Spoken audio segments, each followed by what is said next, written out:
네, 인디아나 존스 세 번째 마지막 성전을 리뷰합니다. 1989년도에 나왔고요. 이번 편에선 인디의 아버지가 등장함으로써 좀 더 내용이 깊어지게 되죠. 상남자의 단순한 액션물이 아니라 부자관계를 회복해가는 과정이 성배를 찾는 과정과 겹치면서 가족의 사랑이 어떤 것인지를 보여주게 됩니다. 그리고 이전 두 편에 비해 유머러스한 부분도 많이 첨가됐습니다. 인디의 아버지 역할로 숀 커너리가 특유의 세련되면서도 유머러스한 연기로 영화의 재미를 더욱 배가시켰죠. 조지 루카스가 원래 원했던 캐릭터는 아주 권위적이고 딱딱한 아버지였는데요. 숀 커너리가 그런 연기는 안 될 것 같죠. 지금까지의 출연작을 보면 말이죠. 오히려 인디아나 존스에 가까운 캐릭터를 가졌죠. 쿨하면서도 능청스런 그런 캐릭터 말이죠. 그래서 결과적으로 영화는 역시 부전자전이구나 하는 느낌을 주는 그런 캐릭터로 완성이 됐습니다. 네, 그러면 인디아나 존스 최후의 성전 시작합니다. 오늘도 새로운 의뢰를 받은 인디. 의뢰인의 집에서 그는 아주 유명한 어떤 보물에 대한 실마리를 얻게 됩니다.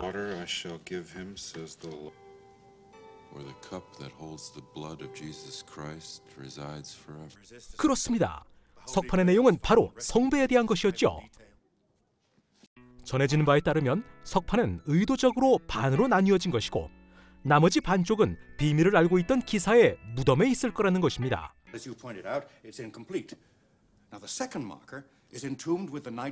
하지만 여전히 인디는 시큰둥한 반응을 보이는데요.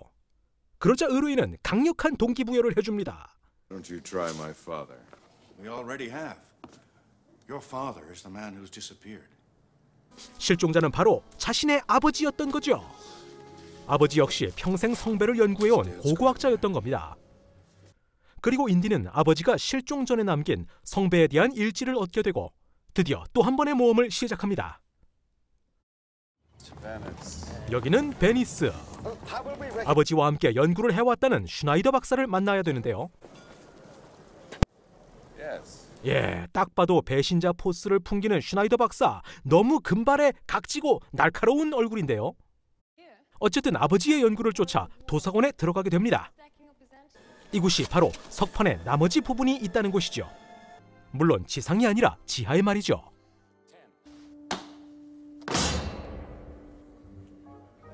그리고 그 지하에는 스필버그 제작진이 직접 사육한 2000마리의 쥐, 병들지 않고 아주 깨끗한 2000마리의 쥐가 출연을 기다리고 있죠.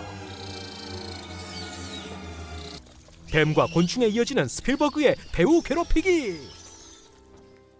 무덤을 찾은 인디는 석판의 남은 부분을 얻게 되고 그런데 이때 미스터 사탄을 닮은 사람이 등장해서 인디를 죽이려고 합니다.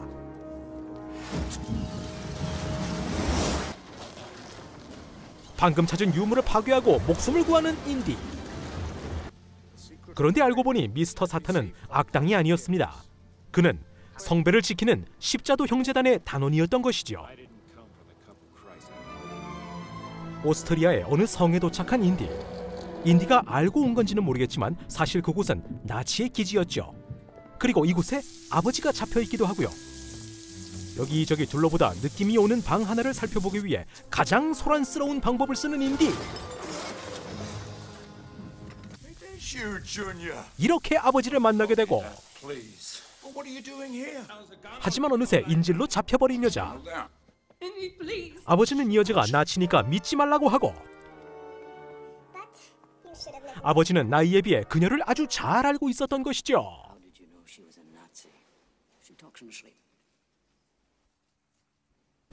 어쨌든 부자의 탈출 시도는 방화로 이어지고 그 와중에 비밀 공간까지 알아내죠.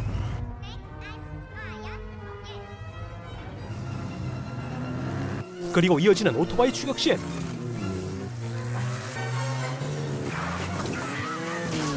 여기에서도 잊을 수 없는 장면 하나가 있죠. 탈출의 과정은 길기만 합니다. 아직도 끝나려면 한참 남았죠. 이번엔 비행선을 타고 탈출합니다. 표가 없으면 바로 하차시키고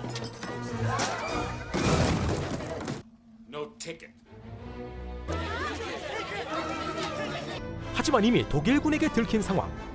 비행선은 갑자기 유턴을 하고 결국 탈출용 비행기로 갈아탑니다. 이번엔 독일군 전투기가 쫓아오죠. 아버지는 열심히 총을 쏴대고요. 그러다 아버지는 아들에게 기니 할 말이 생기게 되죠. John, I'm sorry. They got us.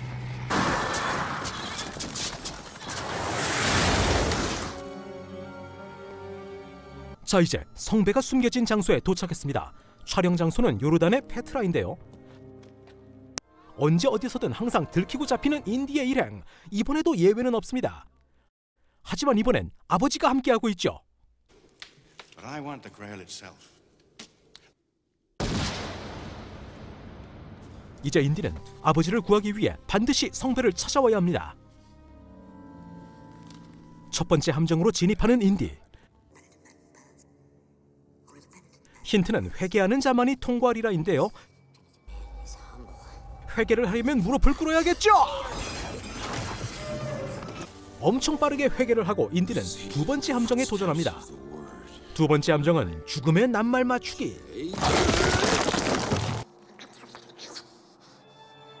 이건 CC에서 패스. 이제 세 번째 함정이죠. 하지만 이곳엔 다리도 없고 그냥 뭐 아무것도 없습니다. 정확히 무엇이 함정인지조차 알 수 없는 상황. 이제 할 수 있는 일은 자신을 믿는 것뿐. 네, 착시 현상을 이용한 다리였습니다. 육교를 이렇게 만들면 정말 재밌을 것 같은데요. 육교를 막 한참 찾아야 되겠죠. 드디어 성배가 있는 곳에 도착했습니다. 그리고 그곳엔 700년째 옷을 갈아입지 못한 노인이 있었고요.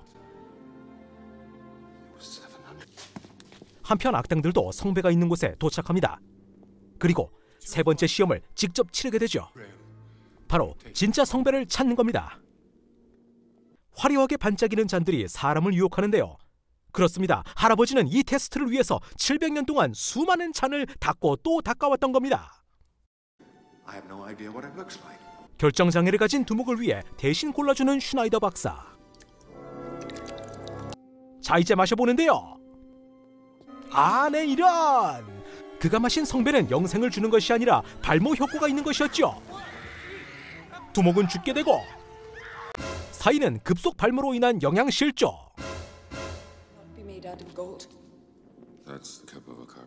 이번엔 인디가 아주 초라해 보이는 잔을 골랐는데요.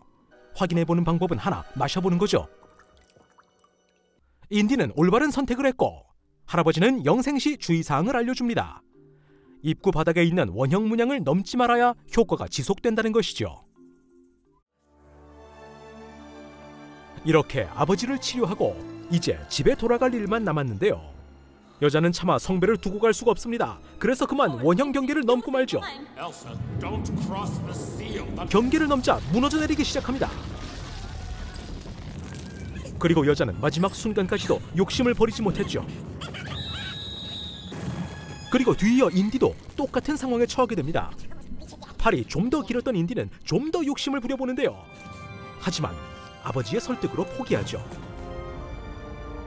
이렇게 성배는 사라지고 말았지만 부자관계는 회복되고 영화는 행복하고 유쾌하게 끝이 납니다. JD의 영화 리뷰였습니다.